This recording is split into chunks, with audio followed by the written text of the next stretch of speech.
महानुभाव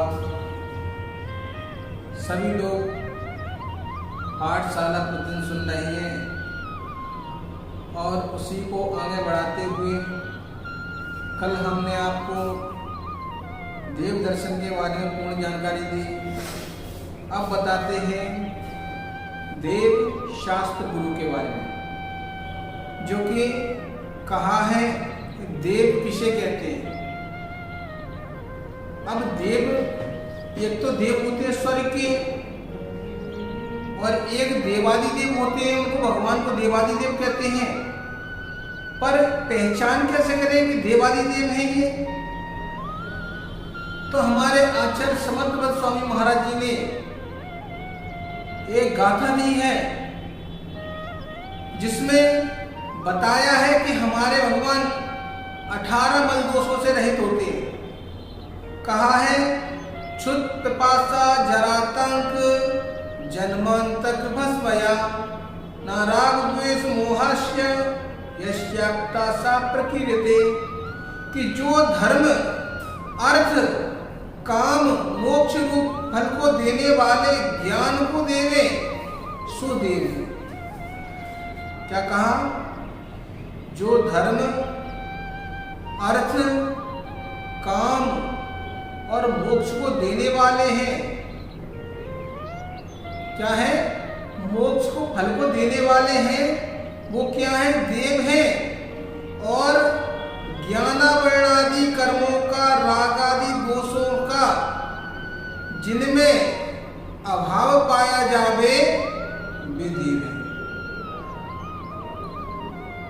अनंत देव क्षुधादि 18 दोषों से रहित होते हैं, वीतरागी सर्वज्ञ होते हैं, हितोपदेशी होते हैं। अब 18 मल दोष कौन से होते हैं? अगर जो 18 मल दोष जो भी जिस व्यक्ति के अंदर पाए जाए वो देव नहीं है, और जिनके अंदर नहीं पाए जाए वो भगवान की संज्ञा को प्राप्त होते हैं। ये मैं नहीं कह रहा हूं, आप भी अनुभव कर सकते हैं। और पूर्वाचार्य आचार्य समर्थवत स्वामी महाराज जी ने भी गाथा दी, जो मैंने आपको पहले बताई है। नंबर 1 क्षुधा नहीं होती उनके अंदर, जो भगवान बन जाते हैं। तृष्णा नहीं होती है, भय नहीं होता किसी प्रकार को भगवान को, राग नहीं होता, द्वेष नहीं होता, मोह नहीं होता, चिंता नहीं होती, जरा नहीं होता और रोग भी नहीं होता, भगवान की मृत्यु भी नहीं होती, खेद नहीं होता, स्वेद नहीं होता, मद नहीं होता, आरती नहीं होती, जन्म नहीं होती, निंद्रा नहीं होती, विस्मय नहीं होता, विषाद नहीं होता। जिसके अंदर ये 18 दोष नहीं पाए जाते हैं उनको भगवान कहते हैं। और जिनके अंदर ये सारी चीजें हैं वो भगवान तो नहीं हो सकते। हम जिनकी भगवान बन के पूजन कर रहे हैं, भगवान तो मात्र और मात्र वीतरागी भगवान ही होते हैं। अब जिसके अंदर ये दोष है वो अपने आप को भगवान कहे तो हमें स्वीकार नहीं है। हमारा जैन दर्शन इसको स्वीकार नहीं करता है। फिर कहा है वीतरागी, संसार दुख के कारण राग रूप परिणामों से जो रहित हैं वे वीतरागी कहलाते हैं। क्या कहा? संसार दुख के कारण से जो राग रूपी परिणाम है, ये मेरा है, वो मेरा है, ये भगत मेरा है, ये मकान मेरा है, ये गाड़ी मेरी, ये बंगला मेरा है, ये कोठी मेरी, ये मठ मेरा है, ये आश्रम मेरा है, जिसके अंदर ये परिणाम चल रहे हैं वो वीतरागी भगवान नहीं हो सकता है। और जिनके अंदर ये परिणाम नहीं चल रहे हैं वो वीतरागी कहे जाते हैं। वीतरागी भगवान उनको कहते हैं। तो राग और द्वेष रूप जीव के 2 अशुभ परिणाम हैं जिनके कारण से यह संसारी जीव किसी एक पदार्थ को अच्छा तथा दूसरे को बुरा कहता है अथवा बुरा मानता है, यही मान्यता ही कर्म बंध का कारण है। क्या है? कर्म बंध का कारण। ये अच्छा है, ये बुरा है, इसको भगा दो, उसको रख लो, इसको अपना लो, इसमें राग कर लो, उसमें द्वेष कर लो। ये क्या है? ये हमेशा कर्म बंध के कारण ही है। हम अगर किसी से राग करते हैं, द्वेष करते हैं, तो हमें कर्म का आश्रय होता है। तो यही मान्यता ही हमें कर्म बंध का कारण है। बंधा हुआ कर्म जब उदय में आता है तब प्राणी सुखी और दुखी होता है। अब अच्छा कर्म किया है तो वो उदय में आ गया तो हम अपने आप को सुखी मानने लगे। बेटा हमारे अनुसार चल रहा है तो सुखी है, बीवी हमारे अनुसार चल रही है तो सुखी है, माता पिता हमारे अनुसार चल रहे हैं तो सुखी है, माता पिता के अनुसार बेटा चल रहा है तो सुखी है, बहू सासू माँ के अनुसार चल रही है तो सुखी है। हर कोई क्या कर रहा है? हमारे अनुसार चल रहा है तो सुखी है, और वही व्यक्ति हमारे अनुसार नहीं चलता है तो दुखी है। क्या कहते हो? जब बेटा हमारे अनुसार नहीं चलता है तो जन्म देने से तो अच्छा था इसको मार ही देते, वही तो कम से कम दुख तो नहीं भोगने पड़ते। ये क्या हो गई? ये पाप कर्म का उदय आ गया, असाधा वेदनी आ गई तो हमें दुख होने लगा। तो ऐसे ये क्या हो गए?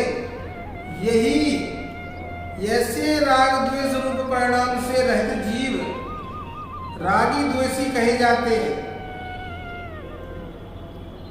क्या कहा? ऐसे राग द्वेष रूप परिणामों से सहित जीव रागी द्वेषी कहलाते हैं। इन्हें राग द्वेष रूप अशुभ परिणामों की क्षय हो जाने पर जीव वीतरागी विद्वेषी कहा जाता है।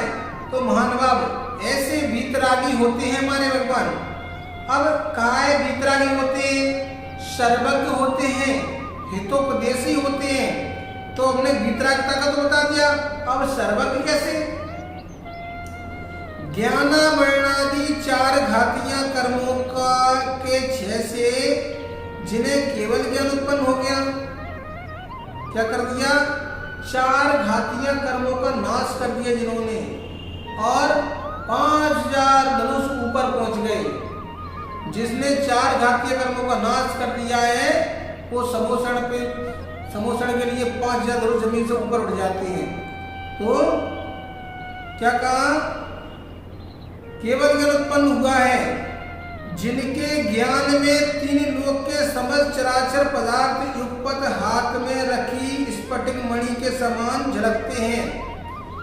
जैसे हाथ में स्फटिक मणि ले लो और उसमें चेहरे झलकते रहते हैं, ऐसे ही भगवान के केवल ज्ञान में तीनों लोगों के जीव क्या है? झलक रहे हैं। देख नहीं रहे, वो अपने आप झलक रहे हैं। जैसे सामने आईना लगा, शीशा लगा है, अब हम शीशा को तो देख नहीं रहे, वहां से निकलते रहते हैं बार बार। तो हमारा जो चेहरा है, हमारा शरीर है, तो शीशे में दिख तो रहा है, बार बार निकल रहे हो आना जाना, पर हम उसको देख नहीं रहे। ऐसी भगवान के केवल ज्ञान में भी हमें समस्त जीव ऐसे ही दिखते हैं। अर्थात समस्त द्रव्यों की अनंत पर्यायों को जो एक समय में प्रत्यक्ष आत्मा से जानते हैं वे सर्वज्ञ कहलाते हैं। सब कुछ जानते हुए भी कसायों का अभाव होने से उनमें राग द्वेष उत्पन्न नहीं होते हैं, ऐसे सर्वज्ञ कहलाते हैं। अब कहा हितोपदेशी, वीतरागी बता दिए, सर्वज्ञ बता दिए, अब हितोपदेशी कैसे हैं? तो पूर्व ज्ञानी होकर संसार के प्राणियों के आत्म कल्याणार्थ हितमित प्रिय वचनों के माध्यम से उपदेश देने वाले प्रभु हितोपदेशी कहलाते हैं। जो भगवान की वाणी है उसको वो बोलते हैं तो क्या है? समस्त जीवों के हितकारी है वो वाणी, जिससे किसी का अशुभ नहीं होगा। उस वाणी को सुनकर शुभ ही शुभ होता है, व्यक्ति आत्मकल्याण करता है। ऐसे हितोपदेशी होते हैं।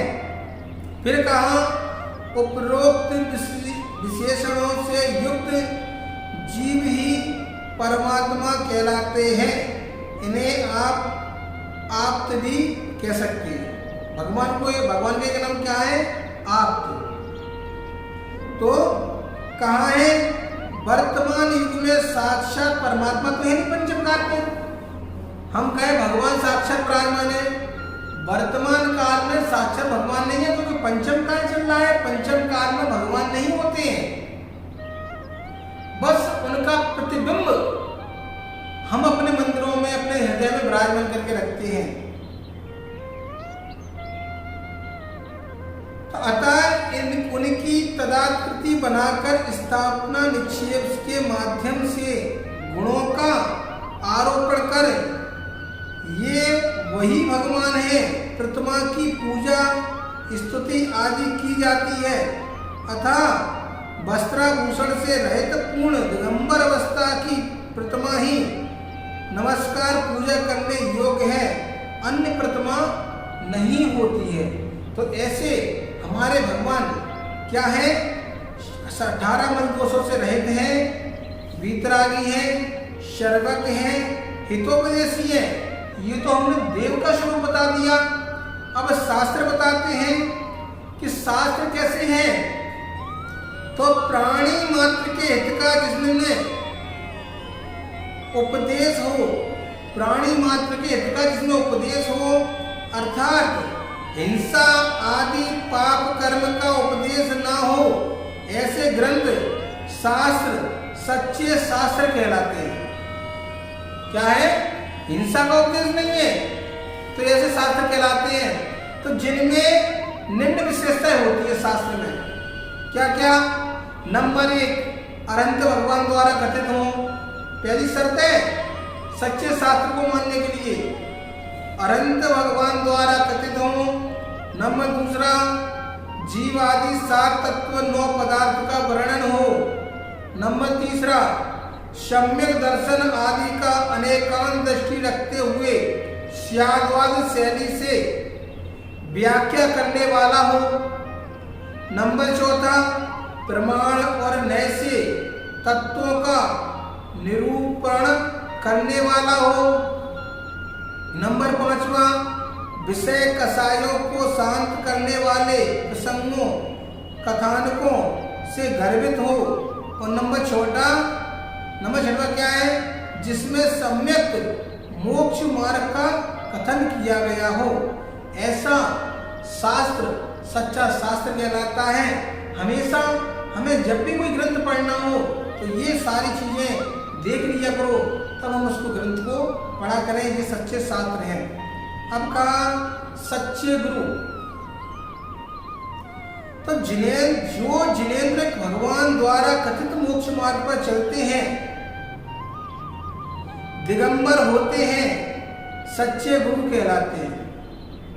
अपनी इच्छा से नहीं। क्या कहा? जिनेंद्र भगवान के द्वारा कथित कहे गए मोक्ष मार्ग पर चलते हैं, दिगंबर होते हैं, वही सच्चे गुरु कहलाते हैं। जिन्हें मुनि, यति, अनगार, ऋषि, श्रमण, निर्गंत्र भी कहते हैं। सच्चे गुरु का वर्णन करते हुए आचार्य समर्थ स्वामी महाराज जी ने 4 विशेषताएं दी हैं। क्या कहा? विषयासा विषाती तो निरारंभो परिग्रह ज्ञान धान तपोरक्ता तपस्वी सा प्रशस्ते। कि दिगंबर गुरु कैसे होते हैं? तो कहा नंबर 1, विषयों की आशा से रहित होते हैं। विषयों की आशा नहीं जिनके श्याम में भाव धन रखते हैं, ऐसे ज्ञानी साधु जगत के दुख समूह को हरते हैं। तो कहा जो 5 इंद्रिय और मन के इच्छा नहीं रखते। इंद्रियों को जिन्होंने अपने बस में कर लिया है, ऐसे विषयों की आशाओं से रहित साधु सच्चे गुरु कहलाते हैं। नंबर दूसरा, निरारंभी 5 स्थावर काय एवं त्रस्काय ऐसे षटकाय के जीवों की हिंसा के कारण ऐसे आरंभों को जो नहीं करते हैं, वाहन आदि नहीं चलाते हैं, भोजन आदि नहीं बनाते हैं, प्राशुक पानी का प्रयोग नहीं, अप्राशिक पानी का प्रयोग नहीं करते हैं, पंखा कूलर आदि का नहीं चलाते हैं, लाइट अग्नि आदि नहीं जलाते हैं, सचित फलादि का भक्षण नहीं करते हैं, फूल पत्र आदि नहीं तोड़वाते हैं, बसतिका आदि नहीं बनवाते हैं, इत्यादि आरंभ के कार्य स्वयं नहीं करते हैं, न दूसरों से कराते हैं और न करने वालों की अनुमोदना करते हैं, वे निरारंभी साधु सच्चे साधु कहलाते हैं। ध्यान से सुनते रहना। तीसरा, निष्प्रहगृहीता, क्रोध आदि 4 कसाय तथा हास्यादि 9 कसाय एवं मिथ्यात्व इन 14 अंतरंग परिग्रह के त्याग करने में जो निरत है, पीछी कमंडलू और ज्ञानोपकरण के अलावा अन्य कोई सामग्री नहीं रखते हैं, सदा नग्न रूप में रहते हैं, अपने आहार आदि की व्यवस्था स्वयं नहीं करते हैं न कराते हैं, एक ही स्थान पर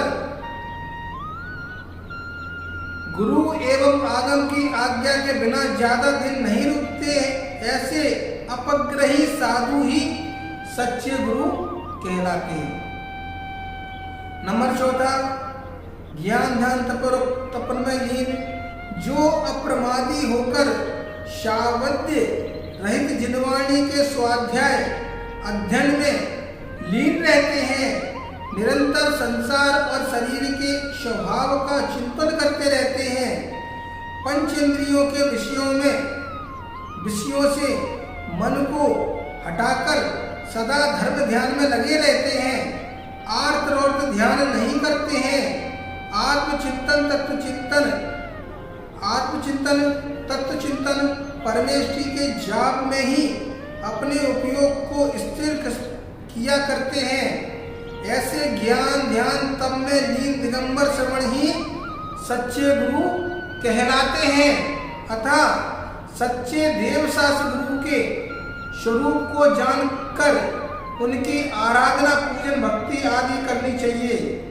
इनकी भक्ति से हमारे कर्मों का क्षय, दुखों का नाश, सद्गुणों की प्राप्ति तथा सद्गति की प्राप्ति संभव है।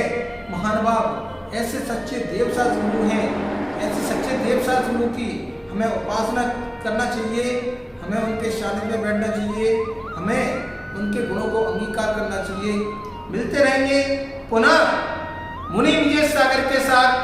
सभी के लिए बहुत सारा मंगल आशीर्वाद।